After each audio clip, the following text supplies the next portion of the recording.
everyone. Welcome to the September 17th edition of the TimeformUS Pacecast. I'm David Aragona, and I'll be joined in just a second by my co-host, Craig Milkowski. Back from a 2-week hiatus, so this week on the podcast, we're going to take a look back at the past 2 weeks of racing. I know the racing from a couple weeks ago seems like it's been in the rearview mirror for a long time, but we're going to dial it back to Belmont Park for the wrap-up of the Turf Triple Series, where they ran the Jockey Club Derby, Jockey Club Oaks. We'll talk about both of those races, as well as some other races from the past weekend at Belmont Park. We'll talk about some racing from Kentucky, both the final weekend at Kentucky Downs and opening weekend at Churchill Downs, where they ran a couple of exciting 2-year-old races. Then we'll go to Woodbine up in Canada, where it was Woodbine Mile weekend this past weekend, a slew of stakes races up there with a couple of grade ones. And we'll wrap things up by talking about a little bit of international racing and then previewing our new TimeformUS Friday podcast, where we'll be doing a little bit of handicapping and previewing some races for this upcoming weekend. But we'll get to that at the end of the show.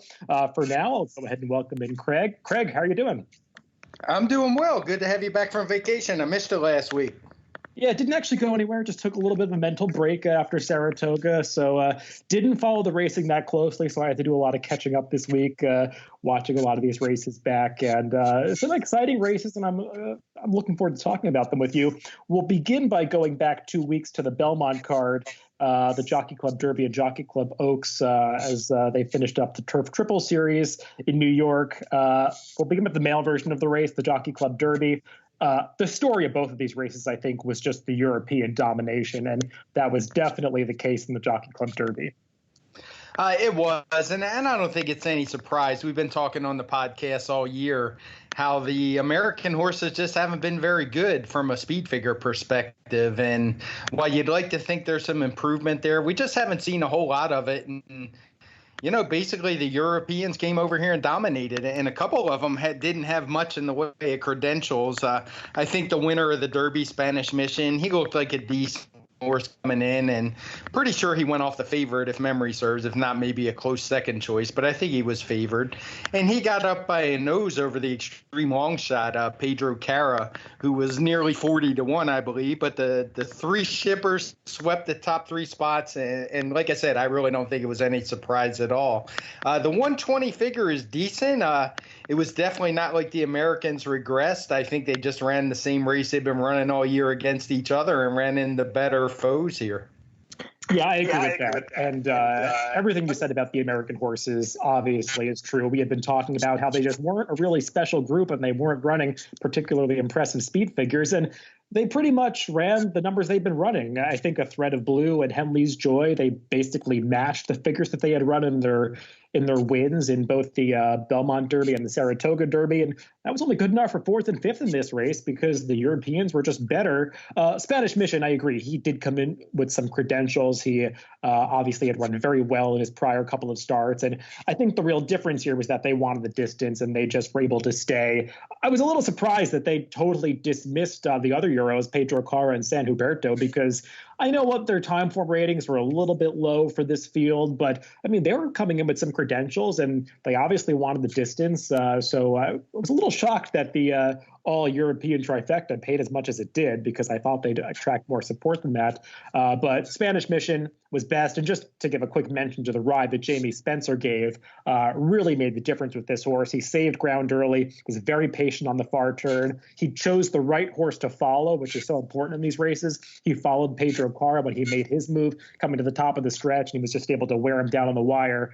Unfortunately, I don't think we're going to see him again in the Breeders' Cup. It sounds like they're not coming back for that race, but hopefully they race him as a 4-year-old. Yeah, the one thing I do want to note is the time form ratings you mentioned. And while we do our best to compare the scales, I do want to mention just a little bit of caution when you're dealing with younger horses like Pedro Cara, and we'll talk about some 2-year-olds later. It's just a different way to rate horses, and particularly when they come out of lower class races like some of these did, they're just not going to things that look as good as our speed figures do. But I've learned over the years that these are horses that you have to take seriously, particularly as you get in these longer distances where they probably have an edge over the Americans anyway. I know you really liked the runner-up before the race, which was a great call. on your part. And, I just want to mention, just because you see a 99 compared to a 112, the gap is probably not as big as what it would appear numerically. Yeah, and the real difference is the class of races they've been running in. Spanish Mission had proven himself against group foes, whereas the others hadn't really been competitive in their group races, but had won some listed races, and the Timeform ratings just aren't going to rate those horses as highly for a variety of reasons. It's not quite the same as speed figures, where horses will be running much higher numbers in lower class races. It's just, I guess, a different philosophy, but you do see that a lot with the lower class horses. I don't think it's as much of an issue when the top class horses come over for races like the Breeders' Cup, but we'll talk about that when we get to races like the Breeders' Cup. In the Jockey Club Oaks for the fillies, Adisa, another Euro coming over, this one from France, was just superior to these foes. She had, I think, been second in a couple of Group 2 races over there, and that form was just going to make her pretty formidable against a field of Americans that just weren't really top tier. Without Concrete Rose in the race, there just wasn't a whole lot except a few horses from California and Woodbine and some allowance horses from New York, just not the strongest American contingent. And the two European horses from France were just better than the local runners. Yeah, as you said, with the loss of Concrete Rose, and Newspaper Record never really showed much this year. She didn't come back the same as she was as a two-year-old. This just hasn't been a very strong division at all, outside of possibly Concrete Rose, who, even that one, I have my doubts how great she is. But without her in here, I mean, Adisa just had this field over a barrel. Like you said, she was coming out of good performances in group races. And, she won, I would say, even easier than the figure indicated. But she still only got a 113. It wasn't a super fast race, but she did overcome a slow pace. We had a bit quicker pace in the Jockey Club Derby, whereas the Oaks are going to be coated in red for the first, or coated in blue for the first couple calls. And she was well back and was able to make up that ground and still win. The one other note I'd make about her is she was one of the few Euro shippers that did not get Lasix, and it's still she was still able to win. That's usually a knock for me. I tend to avoid the Euro shippers that don't get Lasix, but she was able to win pretty easily without it. So maybe she's a little better for looks. I'm not see her here anytime soon, so we'll just have to keep an eye out for that. Yeah, I think that's a good observation about the Lasix. Some of them choose to use it and some of them just don't. But yeah, this was not the strongest race, not the strongest group of Europeans. They were just better than these horses. I don't have a whole lot to say about the rest of the American runners. They're probably not at this class level moving forward. We'll see if some others present themselves in the future that are better, but I just haven't been thrilled with this group of fillies. The other major stakes race that was run 2 weeks ago on that Saturday card at Belmont was the Grand Prix American Jockey Club Invitational. Quite a name for a race. It could be about 3 different race names in one. Was won by Marconi, and this is a horse that just loves the longer distances. He's really come into his own this year, going these mile and 3/8, mile and a half, mile and he didn't quite handle the mile and 3/4 up in Saratoga, but he definitely wants to run all day. The slow pace of this race, though, really helped him and just basically made him put him in an unbeatable position. Yeah, it did. And like you said, he maybe didn't handle the mile and 3/4 at Saratoga, but he also ran into a monster that day. He still ran a 116 TimeformUS speed figure, which is about what he runs. He got a 119 for this day. But as you said, the pace was slow. We do pace figures for mile and a half races. That's our cutoff. And all the fractions are coded in blue. He was on a clear, easy lead, and just nobody was able to challenge him. There's not really a whole lot else to say about this race. I think we talked about Rocketry before. We both kind of agreed he looked like he wasn't the same horse as last year, and I think it's time to give up on him in these races. You could argue it's a little too short for him, but he just doesn't look like the same horse this year. And, I'm a guy, I like these races. I hope to keep running these mile and a half, mile and 3/4, 2 mile races, kind of build up another division that we really don't have here. But at this point, Marconi's clearly the best outside of the horse whose name's escaping me, who drowned him last time. I'm not sure what's happened with him. He hasn't come back yet. Last I checked, he hadn't worked out, so I'm not sure if something went amiss with him. Yeah, King Zachary. I was looking forward to him coming back. I too have heard nothing about his targets or if he's training. So we'll see. He was a Grand Motion horse who was very impressive and broke that track record at Saratoga, but he hasn't run or worked since. Marconi, I agree with you about the division in general. I think it really allows horses like Marconi to shine. Marconi is probably not a Breeders' Cup Classic kind of horse, but this extra division just it really allows him to show what he's capable of doing. And I think there'll be plenty of horses to fill up these divisions in the future. I mean, at these yearling sales, I feel like we've been seeing all of these Tappets and Curlin sell for a lot of money. So, I mean, it's great to see these stamina pedigrees being popular with breeders and buyers. So hopefully we've got more horses to run these races in the future, because I do think it's a good division. One more note about this race briefly is the first couple of weeks of this Belmont meet on the dirt, a lot of the races have had inside flows to them. I wouldn't say it's one of the strongest rail biases that we've seen, but there has definitely been a slight advantage to being on the rail for a number of days so far at the Belmont meet. I'll talk about it a little more when I film the return of my horses to watch segment later today. And I'll talk about some horses that had wide trips against the gold rail. But I do think it really helped the first two finishers in this race, because I think it was an evidence on this Saturday card where Marconi and You're to Blame just rode the rail throughout and ran away from the field. So I think it might have exaggerated their performances a little bit, but the pace also had something to do with that. Just one little note about the margins between the horses at the end of this race might have been a little bit exaggerated. Moving on to this past weekend, there was only really one major stakes race to discuss, the Pebbles for the 3-year-old fillies going a mile on the turf. For a listed stakes race, I thought this was a pretty decent field, and Blowout not really getting a ton of class relief, because I know she had contested some graded stakes races at Saratoga and had narrowly lost a couple of them. But she faced a pretty salty field here, and I like the change of tactics with her.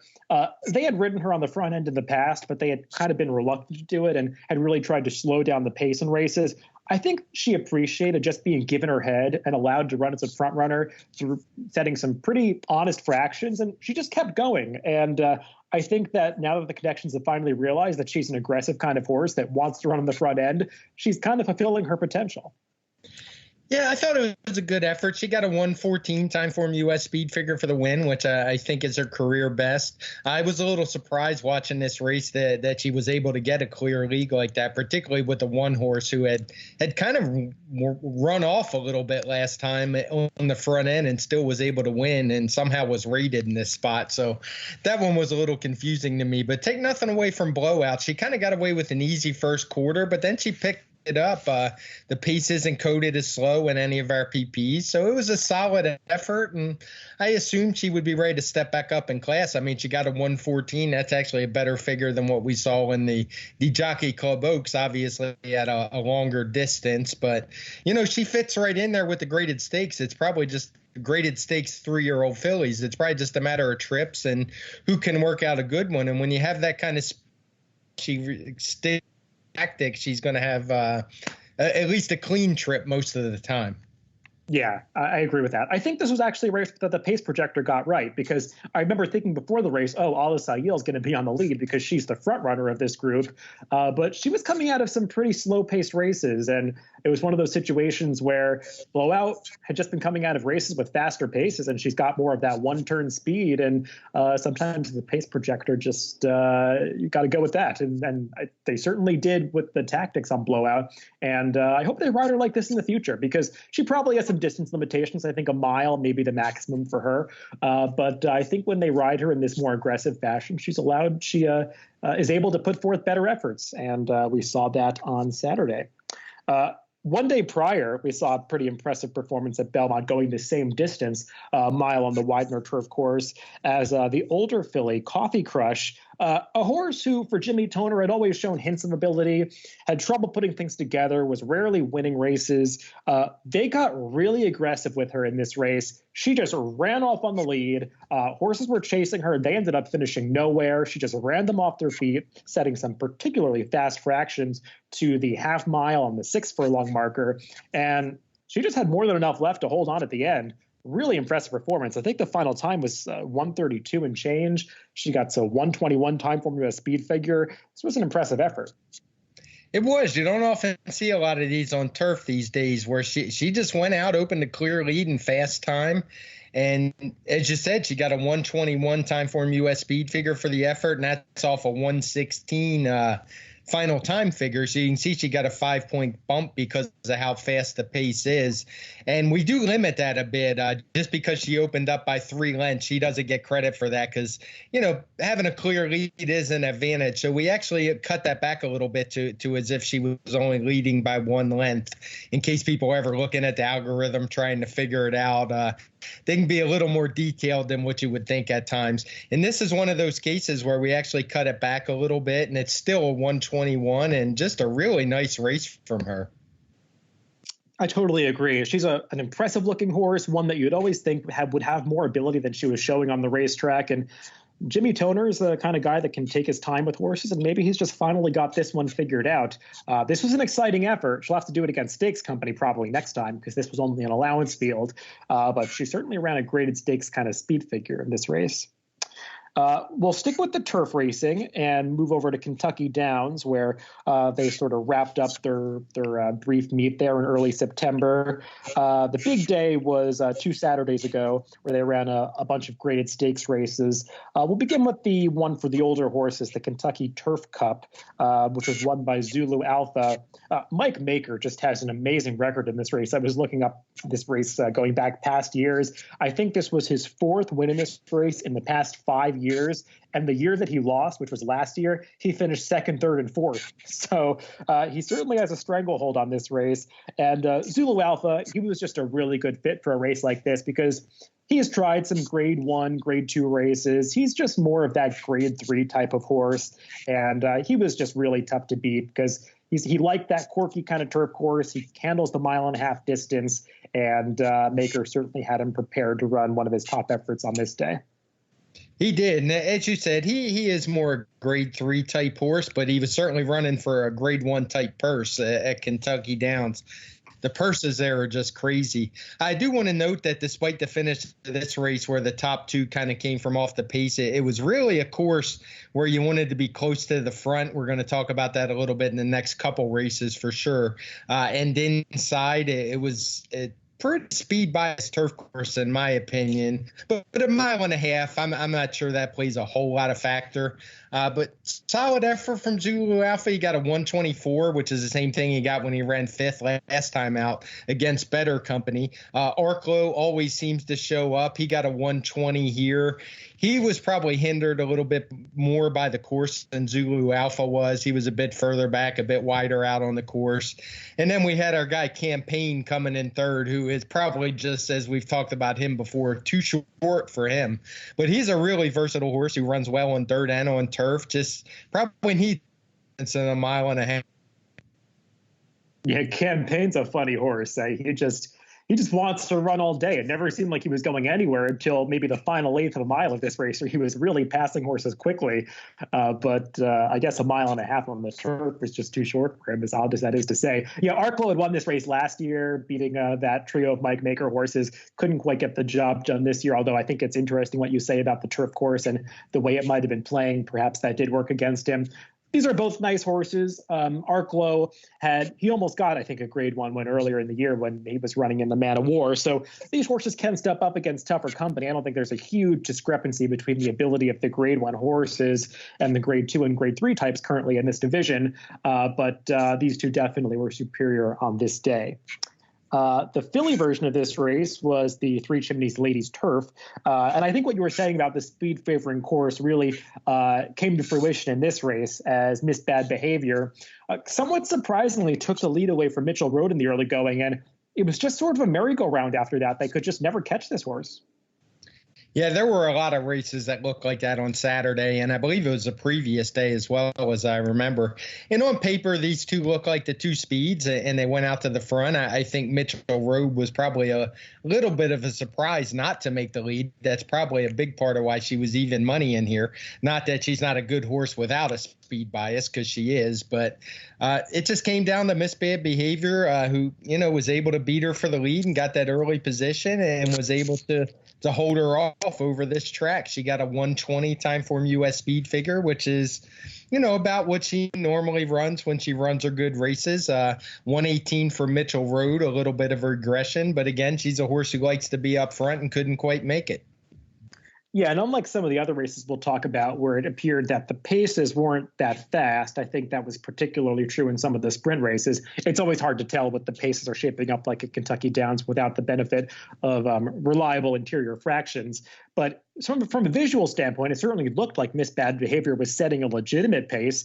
Mitchell Road wasn't overly ranked chasing her. She was just sort of outrun to the lead in the early going, but she just kept going. She never really stopped. The horses weren't really passing each other at the end. So when I see situations like that, I do think there's some credence to what you're saying about the way that the turf courses were playing. Miss Bad Behavior coming in from California. She's a horse who had been beaten, I think, 3 times by Basilica earlier in the year. So she's not quite at that level, but that's to be expected. This was a grade 3 race. I think they're both decent horses, but kind of like the male version of this race, they're just grade 3 types. They're not really probably going to take a step forward and be better horses in the future. One of the turf sprints was the Run Happy Turf Sprint, another grade 3 event for the older male horses. And a slight upset here as Totally Boss got the job done.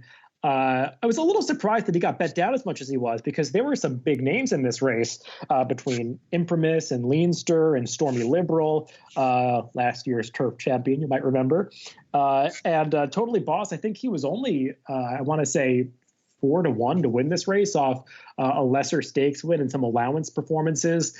But he certainly looked good winning the race. I don't really know what to make of the performances of those that finished behind him because a gigantic long shot was second and he's the horse that was setting the early pace. So I'm not sure what to make of the way this race unfolded and who was actually hindered by the racetrack. But I want to give Totally Boss some credit. He's obviously improved for Rusty Arnold. Yeah, he was. He ran a decent race. It's a 115, but again, I think it was dominated by the track. Once again, I think the odds that you mentioned 4-1, by this point, it was pretty obvious. Speed was pretty important. And I think that had a big sway on him being 4-1. Leinster ran third. He was coming off a track record at Saratoga. I know he won the race over the almost white horse the old guy whose name Disco I'm forgetting. Partner. Yeah, Disco Partner. That's it. In a good effort, but he just really had no chance in this race. So, this is one where, quirky course, probably a speed bias track. Good for the horses, but more or less when any of the horses come back from this day, I'm going to put a line through them. It was a good point you made about pace. These are races where I recommend watching them and trying to get visual clues as to whether they're going too fast or too slow or, moderate pace, because the fractions they put up are all hand timed. And to be frank, they'd be better off not giving any fractions than some of the fractions I see posted, because more often than not, they're completely ridiculous. So please, if you're a handicapper, just ignore any fractions that are posted. I mentioned on one of the earlier podcasts, the final times are okay. They actually time from the gate and use the photo finish system. The problem with that is oftentimes figures are so pace influenced that you can't just always rate on final time. So when you see these numbers for the figures at Kentucky Downs, just know they're almost like traditional time form type ratings where it's more comparing the field to each other and kind of rating off class ratings more than times and pace or anything like that. Yeah, that's a really good point about that, because it's just hard to make figures the way you normally would in these races because they're just not normal races. The one thing I will say about this race before we wrap it up is it's amazing that they put up $700,000 for this turf sprint and there were just no speed horses that entered. I mean, it's amazing how little pace there was in this race. I mean, I guess Totally Boss must have been one of the ones projected to be towards the lead, but the horse that ended up on the lead, Smart Remark, that 69-1 shot, if you look at his prior form, he had been a closer in his previous races. So, I mean, it's just kind of mind-boggling to me that nobody wanted to run a speed horse in this race. I mean, you think that these turf sprinters are so speed crazy, but I mean, there were just none of them in here. It was a really baffling group of horses assembled for a race. And I think that's how it played out on the racetrack. That's why it was dominated by horses towards the front end. That's what happens when there are just no speed horses. Yeah, and it's a good point. I can't explain it. Maybe it's a 6.5 furlong distance. We don't get a lot of turf sprints at that distance, but all week it didn't really appear to hinder speed. So those who chose not to ship in probably missed a good opportunity here. And the final race we'll discuss from Kentucky Downs was the Franklin Simpson Stakes for the 3-year-olds. Again, a turf sprint going 6.5 furlongs. And pretty big upset in this race as the heavy favorite, Archidust, just wasn't off that well, was a little far back, and just never really could muster up that rally. As we've been talking about horses, I don't know if that was still true this past on this past Thursday's card, but he certainly had trouble closing in this race, and it was just dominated by a horse on the front end who looked a little bit improbable coming into the race, but he just got the right trip, and that's Legends of War. He did. It was quite an exacta for Doug O'Neill. I want to say this exacta for him running the top 2 paid over $400, which you don't often see with a trainer of his name and standing. But, on paper, these horses just, they looked maybe a cut below. I mean, the winner did run a 110 last time out, but that was below a few in here. The favorite you mentioned have run a 112, Archidust. Stubbins jumped up pretty big, made a nice run late. But, I'm just not sure what to make of these races. The winner did get a 119, I should mention, career best. It's a solid effort, but again, I have a hard time knowing what to make of these races. So when they come back, I'm probably going to forgive the horses that don't run well and not give as much credit to the ones that did.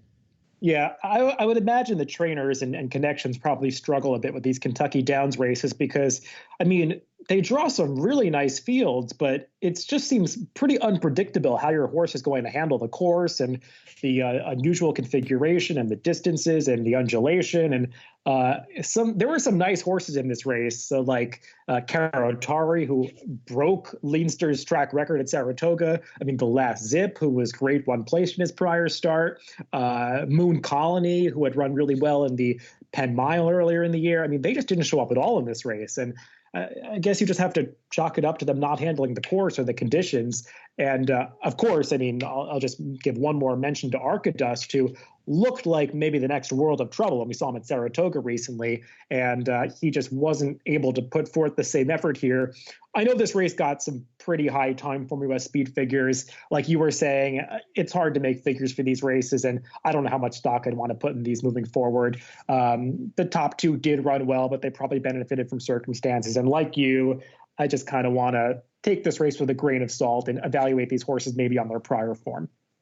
Yeah, I will say one thing I've tracked over the years is horses that come out of running at Kentucky Downs do seem to run pretty well next time out. They do seem to get some fitness from running over the course. I'm not sure if that's exactly what it is, but it's definitely something worth following. And I'm talking horses who don't particularly look like they run all that well at Kentucky Downs. They come back next time out. I can't quote any exact stats, but I'm going to go ahead and do some look up of that, and I'll post it on Twitter just from last year's meet, horses that run back, because it was profitable at the top of my head, if I remember right. And I'll be curious to see if it holds again this year. The other thing I want to mention, we talk about it being a tricky course, and some horses handle it and some don't. I'm not a big jockey guy, but the one guy who certainly did handle it was Jose Ortiz. He just put on a riding clinic during that meet. He won a boatload of money, took a whole bunch of the big stakes, and just hats off to Jose Ortiz. I mean, he's obviously one of the top jocks in New York, but to be able to go to a new track that's just totally foreign to what he's normally used to running on and dominate and do so with a variety of styles on the lead, off the pace. I just thought he put on a really impressive performance all week long.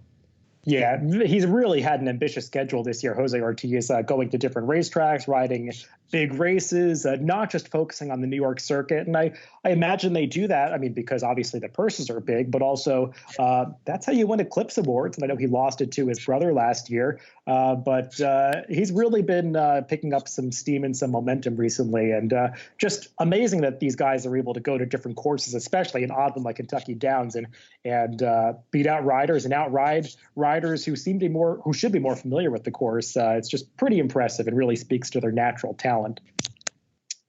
The Kentucky racing, after Kentucky Downs closed, moved to Churchill Downs. Opening weekend there, we saw a couple of graded stakes for the 2-year-olds. Obviously, the one whose attention everyone was focusing on was Dennis's Moment in the Grade 2 Iroquois. Dennis's Moment is a horse who had looked so impressive, breaking his maiden by 19 lengths at Ellis Park in his prior start. And he was stretching out to the 2 turns for the first time. And I thought he handled it pretty well. He broke from an outside post position, got that track and trip, really took over with authority, won geared down late, and earned another respectable, pretty impressive speed figure, actually, for a 2-year-old. He did. He had run a 118 in that impressive maiden win, and he got a 115 for this race, and he did so geared down. And as you know, I don't want to try to put a number on that. He certainly could have run a little bit faster. Now, whether that translates to him running faster next time is why I don't like to put a number on it, because you just don't really know. But this is a really good 2-year-old. I don't think there's any doubt about that. We don't often see horses win the Breeders' Cup Juvenile with 118, and 115 is probably the par off the top of my head for winning the Breeders' Cup. And we're still a few months out from that. And this horse looked really professional. He did everything you could ask of him. But I do want to say he wasn't the only impressive horse in here. I thought Scabbard ran very well in second. He had quite a troubled trip. I think it's worth watching the replay. And he still got a 111 TimeformUS speed figure in his first try around 2 turns. And even the third place horse got a 109, Lebda, who was stretching out actually from only 5.5 furlongs, and he got a little bit tired late. But the pace was solid, and this was a really, really nice-looking horse. I'm not one for being able to judge good-looking horses, but even I could see this one was a really nice-looking horse. So I thought the top 3 are all really promising juveniles, and I think this is going to turn out to be a strong race. Yeah, I agree with that. I think this was a really nice field, and I know what you're saying about Dennis's Moment being geared down at the end. Personally, I doubt he could have run much faster because he was only geared down for, maybe 10 strides at the end of the race. How much momentum was he really losing at that point? And while it did look like the margin was shrinking at the very end, I think that was more due to the run that Scabbard was putting in, because he was really finishing with a lot of energy at the end of this race. As you were saying, he sort of lost momentum, got stopped a bit coming to the quarter pole. And I thought he really regathered himself well to be finishing as well as he did at the finish. He's a horse that certainly handled the 2 turns well. He had certainly run like that might be the case in his sprint races, and that proved to be true here. Lebda, who was third, I agree with you. I think he's a horse that has real ability. He probably does want to go shorter. Prior to this, the only horse who had beaten him was that Wesley Ward horse Maven, who went over to, I believe, France and won a group race over there on the turf. So he obviously had shown some quality previous to this. But I think these are all 3, so some nice horses. The top 2, though, obviously are ones that can move on to a race like the Breeders' Cup Juvenile and probably be major players there, because these speed figures, I don't envision too many of these 2-year-olds running a lot faster in the subsequent preps for that race. So we'll see what happens, but Dennis's Moment seems like a pretty special one.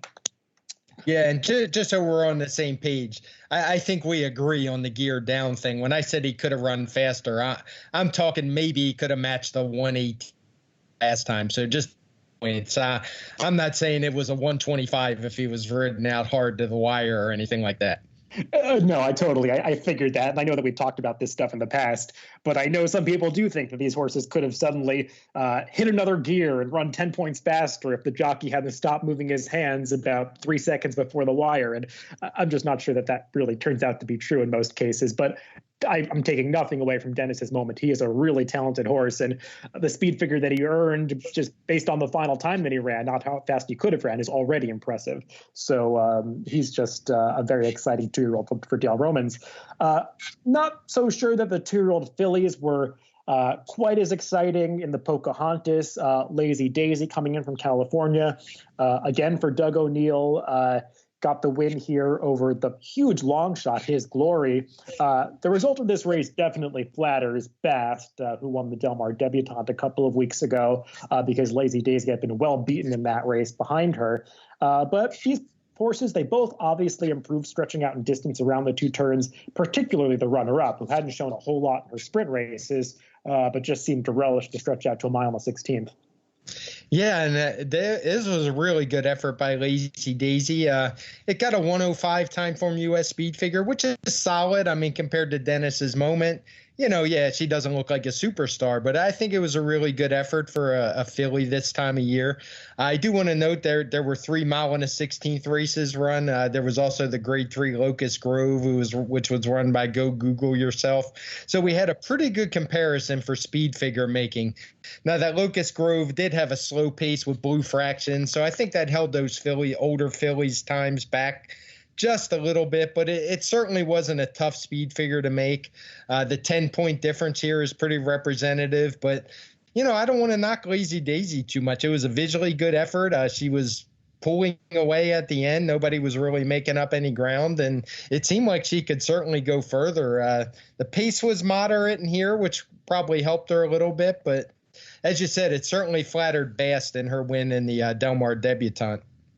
Yeah, and I probably was a little too hard in my lead up to that race on this because it was not as impressive as a horse like Dennis's moment, but earning triple-digit TimeformUS speed figures for the top 2 finishers here as 2-year-old fillies at this point in the year, that's pretty good. And we haven't seen too many of these 2-year-old fillies doing that so far.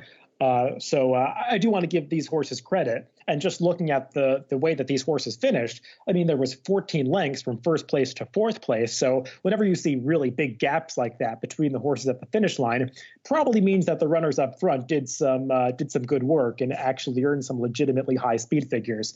And I think that was the case with both Lazy Daisy and His Glory. The pace definitely helped them because they weren't moving that fast up front. It wasn't a slow pace by any means, but we just didn't see a whole lot of horses closing in this race. We'll see if others present themselves as top horses moving forward. I know there are going to be some Grade 1 preps coming up in the Alcibiades and the Frisette at Belmont, as well as the Chandelier out in California. But I think these two really move forward and could be heard from down the line. We'll see what else is out there as we see more of these horses running around 2 turns. One more race to mention from Churchill Downs before we move on was an allowance race on Friday. Almost a stakes quality field, as Recruiting Ready, who won this race, was dropping out of a series of graded stakes races to run here. And he got to the lead, and that really helped him get back to one of his better efforts. Yeah, it did. He ran a 119 TimeformUS speed figure, which is, right up there with his best efforts. He finally got out of that graded stakes company. He had been facing Sistron. He faced Catalina Cruiser at Belmont, even Firenze Fire before that. What was an ungraded stakes, but I think he's certainly a graded stakes type horse. So just a little bit of class relief, and it just shows what that class difference can do. He's basically holding his form. He's held it for a long time this year. He started out winning a Grade 3 at Gulfstream earlier in the year, and he's basically held that form all the way through. It's just a matter of who he's in against to determine how good he's going to do. He's not a horse I'd want to back if he moved back up into Grade 1 or Grade 2 company, but he's probably going to be a pace presence and a horse that's going to have to be dealt with.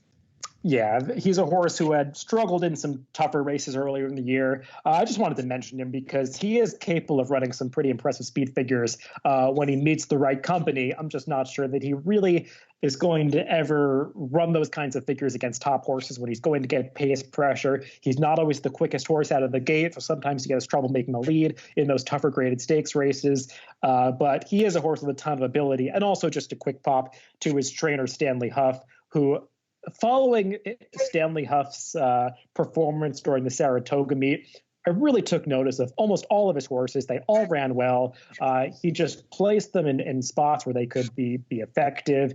And I've just really been impressed with the job that Stanley Huff has done taking over the Sagamore Farm horses. It just seems like he's really turned around that stable and gotten them to all fulfill their potential. Yeah, he certainly has. That's about all I have for Kentucky. Yeah, let's move on to Woodbine. And it was quite a series of races at Woodbine this past Saturday. We'll begin with the big upset in the Woodbine Mile. This is a race where Got Stormy was obviously the big favorite off her track record-setting performance in the 4-Star Dave, where she so impressively beat the males. And arguably, this was maybe an easier field in that one. And I think she was a deserving favorite. She just got run down by a horse who showed a ton of improvement. To be honest, I looked back at the PPs. I tried to figure this one out. I don't know where this performance came from El Tormenta, who was, I think, 44-1 in this race. He was a local horse. Sometimes that helps at tracks like Woodbine. They're a little differently configured than other racetracks. But he ran the race that he ran, and he was just best on the day.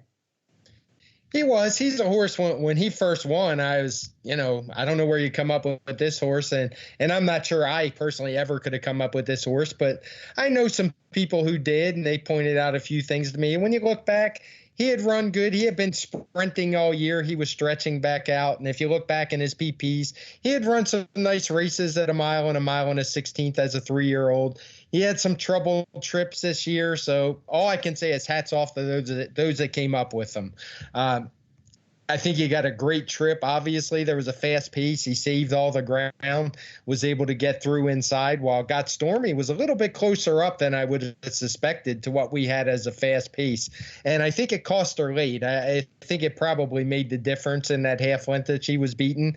Both of the top two got a 1:23 TimeformUS speed figure, and then it was a couple lengths back to Raging Bull. Actually to Lakayan, I should say, who got disqualified, and then Raging Bull, but they were fairly close anyway. Not the strongest race. I'm not at this division at this. I haven't kept up with the milers. I know a couple of the leaders have went away with injury or been put to the sidelines, but I just still have a feeling that whatever gets sent over from Europe is going to be really tough to beat because I just don't feel this is a very strong division this year. Yeah, I know what you mean. And I know some people were hailing Got Stormy as perhaps the next Tepin after she won that race at Saratoga so impressively in fast time. And that might have been a little bit premature. I get she ran well in this race. I don't want to take anything away from her. I do agree with what you said. She was pretty much right alongside El Tormenta in the early going of this race, so I don't think that she was that much closer to the pace, but she did move earlier, and she might have hit the front a little bit too soon because it's such a long stretch at Woodbine, and it's just hard to hold on to that lead for that entire almost 5/16 of a mile run into the finish. So maybe that worked against her here, but she ran well once again. I just kind of agree with you that these aren't really top level grade 1 horses. You're not going to mistake any of these for Wise Dan, basically. No, if I look back at the history of the race, which I haven't done, I would imagine a 1:23 these two got is probably the lowest in a long time, if not ever. And the speed figures aren't always perfect, but when grade 1 horses are running 1:23s, I can be pretty certain that they're not going to beat the Europeans. Now, it doesn't mean maybe I'm forgetting some other milers out there. I'm not sure what's up with Chad Brown's filly, whose name I'm forgetting right now, the 4-year-old, who's a very good miler. Maybe there's a couple other I'm forgetting, but if these are the best we have to offer in North America, they're probably going to be in big trouble come November. Yeah, I would agree with that. I did think the trip that Raging Bull got was a little bit odd because he was so far back in the early going. I know he had some trouble at the start, but he just dropped right out of the race. And I know the pace was fast, but it's not like it totally fell apart at the end. And he did well to get as close as he did at the end, finishing 4th, getting elevated to 3rd after Luke Cullen interfered with him at the very end of the race. Maybe he would have been more effective with a better start, and I guess he was a little bit unlucky here. But again, Raging Bull is not nearly the best horse in Chad Brown's barn even. So I just wasn't thrilled with this group, and we obviously feel the same way about that. We did see a pretty good performance, though, in the other grade 1 race on this card, the Northern Dancer, run one race later at Woodbine, going the 1.5-mile distance, because Old Persian came in from Europe and really just dominated an overmatched group of horses. No surprise, he was 3-5 in the wagering. And he got back to that form that we had seen out of him in the Dubai Shima Classic. Hadn't run quite as well in Europe in 2 starts since then, but he certainly had it in him to run a race like this, and he proved it once again here. He did. He got a nice 1:25 TimeformUS speed figure, which is kind of a grade 2 type figure, but he's proven he can be a grade 1 horse on his best day over in Dubai. But, I don't want to get overly excited about it. He did beat Nessie, who we've talked about on this Pacecast before. Focus Group. I mean, none of these horses are going to be anything I'd consider a threat come Breeders' Cup time. They're probably more solid grade 2 horses at best than they are real grade 1 horses. Both ran pretty well in here. It was really tight for second. I couldn't even tell when they hit the wire which one was going to be second, but there was a quick pace in here. Some horse ran off by crazy number of lengths. I think he was up by 15 at one point. I haven't checked to see what his actual pace figure was. I should have done that before the show, because it was probably pushing, close to 200 with how fast he went. But obviously that horse was nowhere to be found. He probably cost his a slam a little bit, who finished back and forth with a 123 after chasing him around the track. But fun race to watch. The one thing I will say about Old Persian is he really didn't have any cover at all during the trip. He was just kind of out there in the open, kind of inherited the lead, and he was still able to hold it off. So I wouldn't argue with anybody that said he ran a better race than the 125 number would indicate, because, turning for home, it looked like he might even get challenged, but he just had to hold these guys, simply outclassed them. Yeah, actually, I forgot to look at that. I'm just looking it up now that you mentioned it. Cooler Mike, who did run off on the early lead, got a 201 pace figure for the first fraction of this race. So another shining copper there. But not that matters a whole lot, as we've talked about in the past. That's no real bearing on their TimeformUS speed figure. Yeah, I agree with what you're saying about Old Persian. I guess I was being a little bit more enthusiastic about this race because while he did only win by 2.5 lengths, just watching how the race unfolded and watching how he so easily drew away from this field, it just felt like he was far and away superior to this group. I know he didn't win by 6 lengths, but horses rarely do on the turf. And I just thought he was pretty impressive, beating not a great field. So we'll see if they try tougher spots with him in the future. But he's obviously a horse that seems to like these flatter courses because he did well in Dubai. He did well here. Didn't do so well in Europe. So maybe they'll tailor his campaign based on that in the future. I thought the most impressive turf performance that we saw on Saturday was the Canadian, which was won by Starship Jubilee. Just a really likable horse. She's got such an adaptable running style. I think when she won this race last year, she actually came from last place, but she kind of found herself on the lead in this time after breaking very sharply. The rider just let her go on with it. I think Luis Contreras was riding her. And by the time they got to the top of the stretch, you could just tell nobody was catching her because she just sprinted away, and the closers she never gave them a chance. No, she didn't. I think this was one of those races we had coded as no speed, and it certainly turned out that way. Starship Jubilee's not a horse that goes to the front, but she took the lead. It was kind of given to her. We have the opening couple fractions coded in blue. They were only double digit, didn't even hit 100. So, I mean, she basically had things all her own way. It was an impressive finish, but I think that's what you'd expect given the pace scenario. She did get a 123 TimeformUS speed figure. You'll notice there is no 3/4 fraction, and that is because for some reason Woodbine still doesn't give one for these races at about 1.1 miles, I believe it is. But it undoubtedly would have still been slow and in blue. But that doesn't really factor into our figures because there's one of the important fractions is missing. The figures are just based mostly on final time.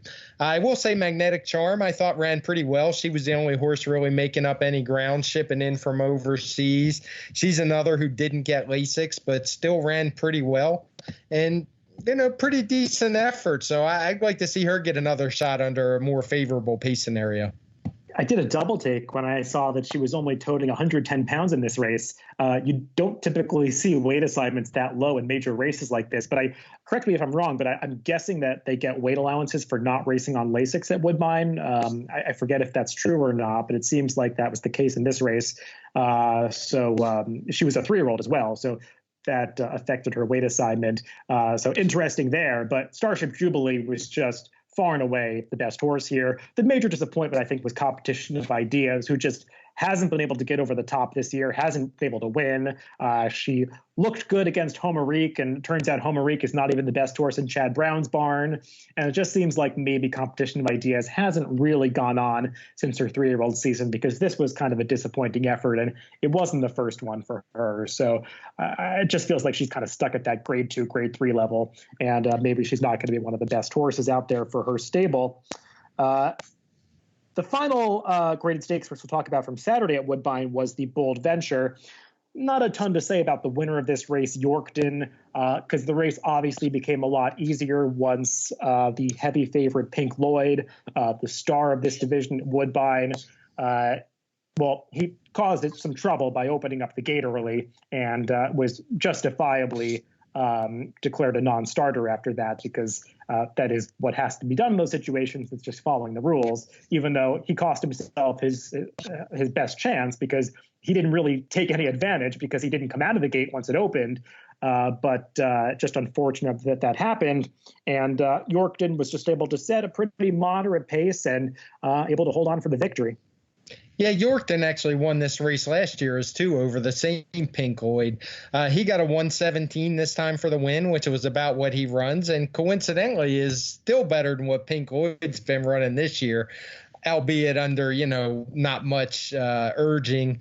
I got to tell you, I'm a little confused by that rule, because I'm not sure why they would refund. I've seen the same thing happen in New York, and horses don't get refunded. And it just didn't really seem fair to me, to bettors of others, because this horse, while he did pop the gate open, I've seen that happen many times. He got no advantage from it.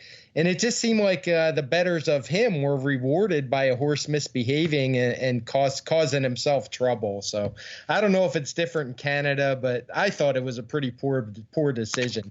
If you want to disqualify the horse, that's one thing. I don't understand the call it scratching him, basically. Yeah, I don't know. I thought that was. I mean, I feel like that's pretty cut and dry. I've seen it happen in New York where they declare non-starters whenever that happens. I mean, when the gate obviously opens first, I don't know. I thought that was pretty. That was just following the rules. It's a little unusual in this case because the horse took no advantage from it. That's odd.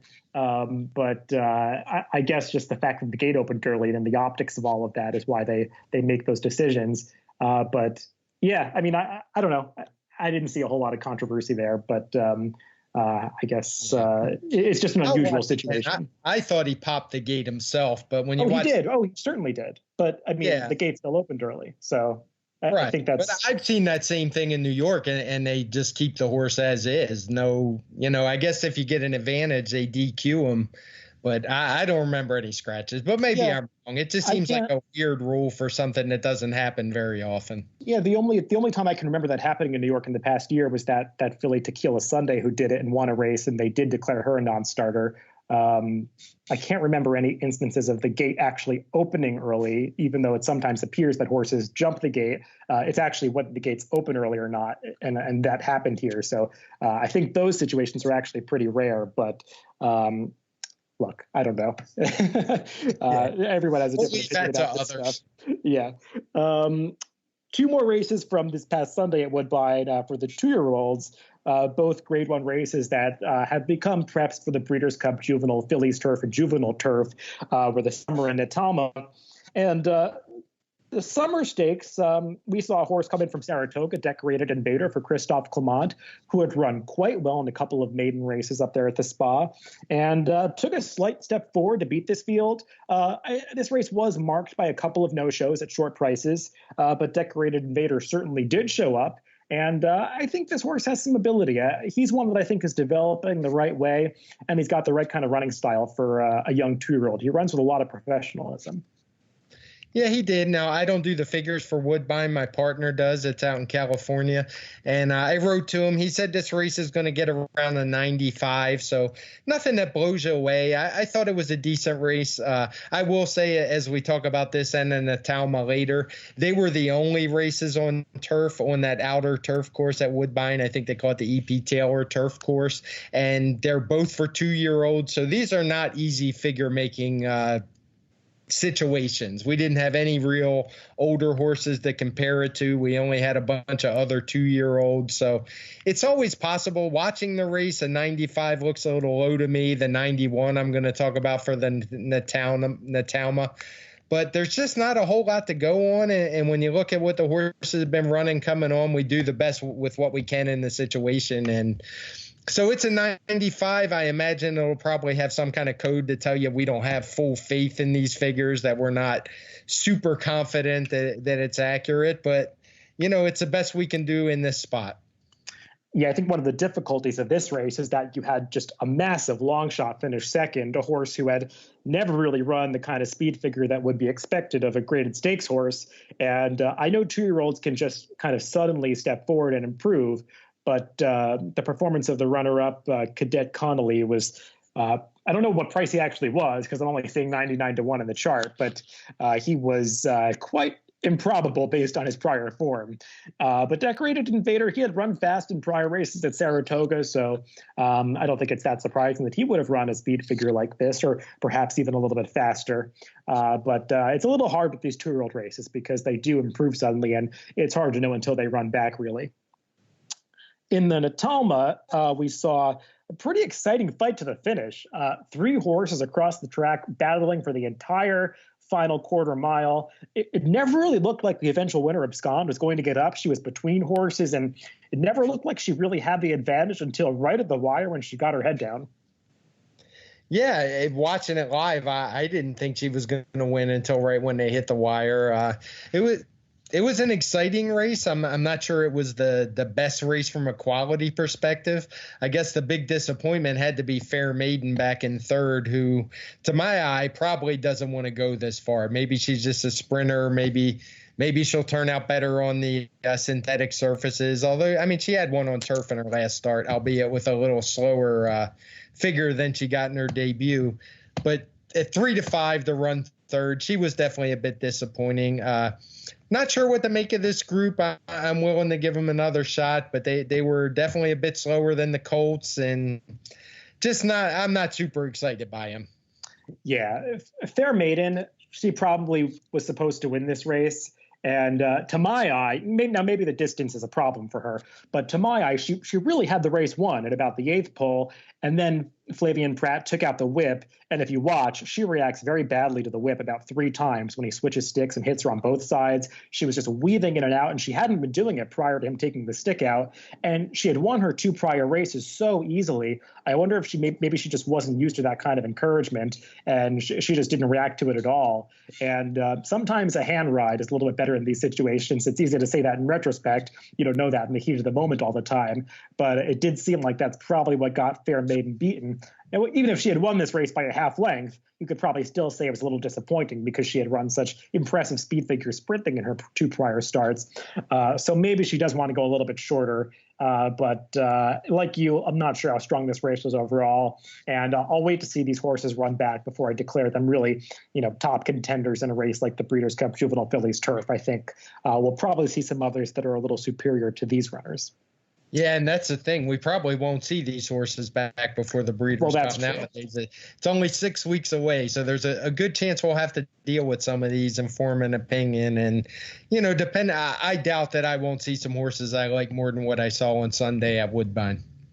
I agree with that. I forget how quickly the Breeders' Cup is actually coming up once the summer ends. It's right around the corner.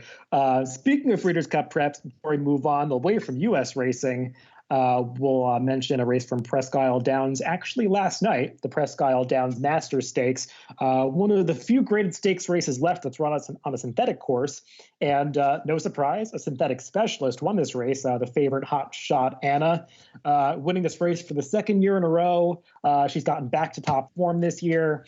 Not really sure what the implications of this race are moving forward, but she's obviously a horse who runs well at Presque Isle Downs.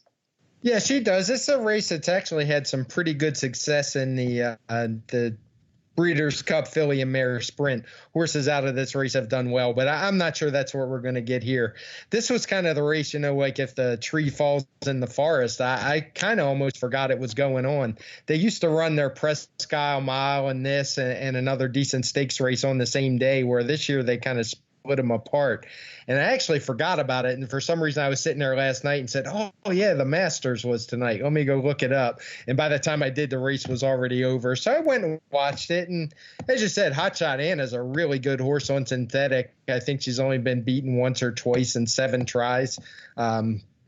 I think it's, she was off the board in her career debut, has 1 second when she was coming off a long layoff, and all the others have been wins. But it was a narrow win over Talk Verve to me. Viv, I don't know how to say that. I should have listened to Larry call her. I know she's a New York regular, and I would have figured out how to pronounce it. But, she's a solid enough fillier mare, but she's not one that I'm going to get too excited about either. So if this race is success in the filly and mare turf will continue, I have my doubts, but I imagine we'll see 1 or 2 of these in there. Yeah, I know. There was a horse a couple of years ago for I'm forgetting her name now, who I think just lost the Breeders' Cup by a nose coming out of this race. It was a very close finish. But I agree with you. Hot Shot Anna, looking at her PPs, she's a little bit better on the synthetic than either the turf. She runs well on the turf. Dirt is probably her 3rd best surface. She's run on it a number of times and just hasn't quite achieved the same speed figures that she has on those 2 other surfaces. So I doubt we're going to see her be a factor in the Breeders' Cup, and I haven't even seen anything about her connections going there. Talk Vuv to me, who was second. I mean, I hadn't been that impressed by her at Saratoga, running in some allowance races there, and she was running against some pretty weak competition. So I felt like she hadn't come back as quite the same 4-year-old. So I'm not sure what beating her really means. But take nothing away from the winner. She's a nice horse. Just as you were saying, it's like a tree falling in the forest. I'm not sure what this race really means from a national perspective in terms of implications for championship races. Yeah, this is one I think Barra Gold came out of this race. Yes, you're right. And Groupie Doll had won this race a few times and obviously had some Breeders' Cup success. So, but that was a few years ago. Things change, and I try not to get too tied to those historical things. And I'd have a hard time betting any of these horses. We will see. That's all of the North American racing we're going to discuss on the podcast this week. But in the run-up to the Breeders' Cup, we're just going to give some quick mentions to some international races, perhaps over the next few weeks, whenever the mood strikes us. And there were a couple of impressive performances in Ireland this past weekend. We'll begin with the major race, one of the most prestigious races in the world, the Group 1 Irish Champion run at Leopardstown. And we've talked about Magical a couple of times, mostly in relation to her finishing second to Enable, obviously in the Breeders' Cup last year, but also a couple of times this season. And nice to see Magical racking up a couple more some more Group 1 wins, because she is a really, really talented horse in her own right. And I just love looking at her overall record. In her last 9 starts, she's won 5 times, has finished second 4 times, and she's been beaten by 2 horses. Those are Enable and Crystal Ocean, who are, before Crystal Ocean was retired, I mean, they're the 2 best horses in the world. So just nice to see Magical get a Group 1 win, and I'm really hoping to get to see her in the Breeders' Cup Turf this year. Yeah, same thing. And if she comes, I mean, I think she'll be the prohibitive favorite. I know we have bricks and mortar here in Annals of Time. It's debatable whether those 2 are best at 1.5 miles. I guess we will find out. But regardless, I still think Magical would probably wind up being favored over those guys. She's a really cool horse. It's good to see her get away from Enable and be able to strut her stuff. And I actually went and watched the replay because I didn't watch this one live. And this is another one where, I didn't think she got a great turf trip. I kind of like your horses like her to be covered up and kind of get out and make that run. When she was just kind of out in the clear, she wasn't on the lead, but she never really raced behind anybody, just kind of inherited the lead and was able to hold it down that long stretch at Leopardstown. So really good effort from her. And like you, I hope we see her here in the States. And that could be the highlight of the Breeders' Cup card if she were to hook up with the 2 Chad Brown horses. Unfortunately, I did just see Dave Gredding's article that Annals of Time is injured and he's going to be out for the rest of the year. That's unfortunate. He's a horse who has been injury prone in the past, and that was always the fear with him, that he'd develop another setback. And unfortunately, he will not be running again this year. But Bricks and Mortar obviously would be pretty formidable in the Breeders' Cup Turf, though I wonder if a horse like Magical coming over, and I read after this race, Aidan O'Brien was even considering sending Anthony Van Dyke, who was third here, he's the Epsom Derby winner, over to the Breeders' Cup Turf. If Euros of that quality come over, I wonder if that would affect Chad Brown's decision about where to run Bricks and Mortar, turning him back to the mile or stretching out to the Breeders' Cup Turf. But Magical, she would be formidable in a race like that, because she can get the mile and a half distance. Reportedly, they're going to the Arc first to take one more shot at Enable, but Aidan O'Brien has never been afraid to turn around horses on short rest, so she could come back in the Breeders' Cup certainly. The other race to discuss from Ireland on Saturday was the Group 1 Vincent O'Brien National Stakes for 2-year-olds going 7 furlongs. And this is a race that I think has created a lot of buzz in European circles, because Pinatubo, who won this race by 9 lengths, he's being talked about like one of the best 2-year-olds they've ever seen. Yeah, I've seen comparison. People are already bringing up the name Franco, which is probably a bit premature, but we'll see. He's certainly running fast. He got a Timeform rating of 134, which that can be a little confusing. I'm sure this horse wouldn't show up for a race like the Breeders' Cup here. I'm sure he's got bigger goals for his 3-year-old season. But if he were to show up in our past performances, that would show up as a 122. It's because of the weight for age adjustments that they make at Timeform, and we kind of remove those from our figure, because obviously a 134, he'd be looking like a Breeders' Cup Classic contender, and he's certainly not running those kind of times. But it's just they're projecting what he would run as a fully mature horse, whereas we kind of tell you what we think they're running now. So like I said, if he would show up in our PPs, it would be a 122, which if you compare that to a horse like Dennis's Moment, who ran a 115 and everybody's super excited about, and rightfully so, this horse's number dwarfs that. So the excitement is clearly there. I think it's warranted. Having watched the replay, the visual is every bit as impressive as the number, and he looks like a star in the making to me. Yeah, I mean, just the turn of foot that he displayed coming to the final quarter, and the way that he opened up on that field in the span of just a furlong. I mean, it was Frankel-esque. It really did remind you of that. And he's a horse who's, I think, now 5 for 5 in his career. It sounds like they're going to run him one more time, the Dewhurst, another Group 1 race going 7 furlongs at the end of the year. And then we'll see what he does next year. I don't know how far he wants to go. He's by Shemmerdal, so more of like a mile or maybe 10 furlong pedigree. On the dam side, his dam did win going as far as a mile and 3/8. But I'm not sure he's really a horse that was going to be a stayer. But I mean, even if he's another miler type, he's a really exciting runner, and just seems like a pretty special horse. One to monitor in the future, even if you don't follow international racing. Look up the replay of this national stakes, because this is a really, really talented horse. And I know some American fans out there. Yeah, definitely out there on YouTube. I watched it this morning. Easy to find. So. Yeah, and I love when American racing fans do develop these love affairs with these overseas horses, like a Winx or an Enable or a Frankel. It helps you learn about international racing, and it's great to have those horses expose more fans to the racing that's going on around the world. Mm-hmm. That's all of the recapping that we're doing this week. Before we end, just want to give a quick pop to the second podcast that we'll be doing. The first time we'll be doing 2 podcasts in a week. We'll be recording that on Friday, and it's going to be our new TimeformUS preview podcast. We'll be doing a little bit of handicapping, previewing races that are coming up this weekend. I believe this weekend, I'm sure that we'll talk about the Pennsylvania Derby and the Cotillion, the 2 major races that are run at parks. I think they're also running the Kelso, a prep for the Breeders' Cup Dirt Mile at Belmont. I'm not 100% sure what's going on in California or other places in the country, but we'll get all of that set. If you have any requests about races that you want to hear us talk about, our opinions of this coming Friday, certainly you can tweet at either of us about that. I'm at Horse to Watch. Craig is at TimeformUS Fig, so please be sure to do that. And Craig, looking forward to handicapping some races with you on Friday.